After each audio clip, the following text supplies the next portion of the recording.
Hi, welcome to நாமும் நலன். இன்றைக்கி நம்ம டிஃபன் சாம்பார் எப்படி செய்கிறது தான் பார்க்க போகிறோம். இது வந்து பொங்கல், இட்லி, தோசை எல்லாத்துக்கூடயும் பெஸ்ட்டு காம்பினேஷனான சாம்பார்.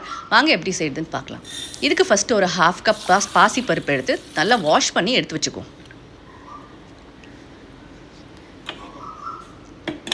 இப்போது அந்த குக்கரில் ஒரு 2 கப் அளவு தண்ணி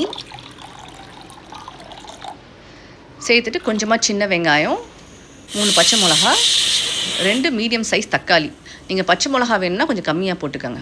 இப்போ கொஞ்சம் மஞ்சத்தூள், 1 ஸ்பூன் சீரகம், தேவையான அளவு உப்பு எல்லாத்தையும் மிக்ஸ் பண்ணி விட்டுட்டு ஒரு 3 விசிலுக்கு க்ளோஸ் பண்ணி வச்சுருங்க.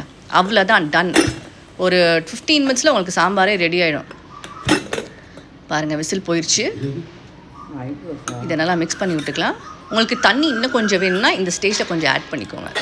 இப்போது ஒரு தடுக்கால கொஞ்சமாக நெய், கடுகு, கொஞ்சமாக உளுந்த பருப்பு, சீரகம், கருவேப்பிலை, அவ்வளோதான்.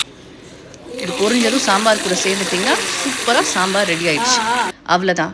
நீங்களும் ட்ரை பண்ணி பார்த்துட்டு எப்படி இருக்குன்னு சொல்லுங்கள். தேங்க்யூ.